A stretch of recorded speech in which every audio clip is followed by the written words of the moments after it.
అంబేద్కర్ కోనసీమ జిల్లా మా డీలర్ల మిత్రులందరి తరఫున మేము Andhra Pradesh federation of petroleum traders తరఫున మేము ఇక్కడ రావడం జరిగింది. నా పేరు రావి గోపాలకృష్ణ, నేను రాష్ట్ర అధ్యక్షుడిని. ముఖ్యంగా మా డీలర్లు ఎదుర్కొంటున్న సమస్యల గురించి ఈ సమావేశంలో చర్చించడం జరిగింది.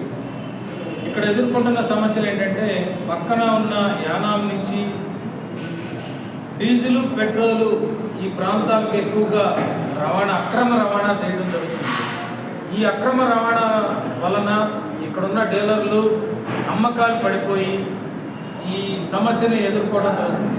అలాగే రెండవ సమస్య, ఆయిల్ కంపెనీలు సొసైటీల పేరుతో ఎక్కువగా పెట్రోల్ బంకులు ఇవ్వడం జరుగుతుంది. దానికి రూల్స్ అంటూ ఏమీ లేవు.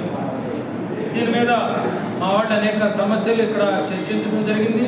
దీని మీద మేము ప్రభుత్వానికి మరియు ఆయిల్ కంపెనీలకు కూడా ఈ సమస్య మీద ఒక మెమరాండం ఇచ్చి అన్నిటినీ ఆపాలని చెప్పేసి మేము కోరడం కూడా జరుగుతుంది.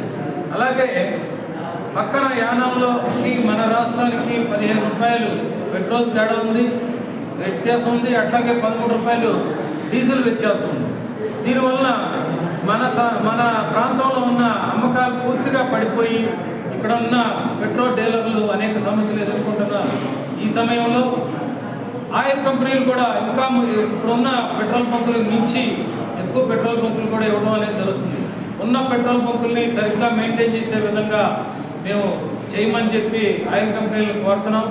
అలాగే ఈ సమస్యల మీద ప్రభుత్వానికి అనేక లక్షల రూపాయలు, కోట్ల రూపాయలు రాష్ట్రానికి రావాల్సిన రెవెన్యూ పోతుందనే ఉద్దేశంతో మేము కూడా రాష్ట్ర ప్రభుత్వానికి అట్లాగే కమర్షియల్ ట్యాక్స్ కూడా లెక్కలు పెట్టి మేము వారి దృష్టిలో పెట్టి ఈ అక్రమ రవాణాను ఆపి మా డీలర్ని కాపాడాలని చెప్పేసి మేము కోరుతున్నాం.